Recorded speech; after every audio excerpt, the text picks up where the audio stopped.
Guys, ngeri banget ini guys. Lu tau gak sih di Perancis hari ini udah ribuan orang mati gara-gara suhu super panas, suhu ekstrim. Suhunya super tinggi di sana bisa tembus 42 derajat Celcius. Lu kalau di Jakarta suhunya 35, 36 aja udah kepanasan. Lu bayangin 42 derajat Celcius tuh panas kayak apa. Dan ini bener-bener penting lu buat Indonesia karena Indonesia bisa cuan ratusan triliun gara-gara krisis iklim yang terjadi di Eropa. Jadi teman-teman udah resmi nih ya, per bulan Juni tanggal 20 kemarin Eropa mencatat suhu tertinggi sepanjang sejarah, mereka tembus di atas 42 derajat Celcius, bahkan di beberapa tempat tembus di atas 44 derajat Celcius. Akibatnya apa? Bukan cuma orang mati, ribuan orang mati, no.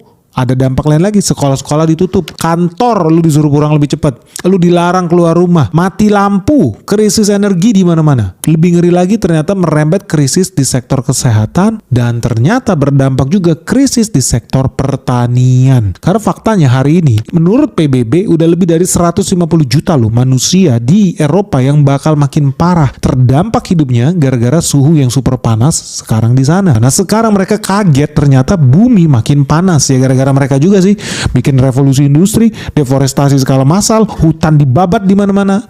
Ya sekarang mereka merasakan dampaknya tuh yang namanya global warming. Kayak Indonesia sendiri sebetulnya bisa ambil keuntungan gak sih? Karena di awal gue udah bilang Indonesia bisa cuan ratusan triliun. Dari mana? Buktinya apa ya? Itu yang penting. Kenapa? Karena sebetulnya Indonesia itu udah punya pengalaman menjalani suhu tinggi konstan sepanjang tahun guys. Artinya apa? Kita udah punya ilmu buat mitigasi itu. Minimal apa? Indonesia bisa jadi basis produksi heat pump khusus untuk market Eropa, market Amerika. Karena kita udah bertahun-tahun hidup dengan suhu tinggi super panas ini guys, dan kita survive, kita kagak mati. Eropa suhu 37 banyak orang mati. Mereka nggak paham, mereka nggak bisa beradaptasi.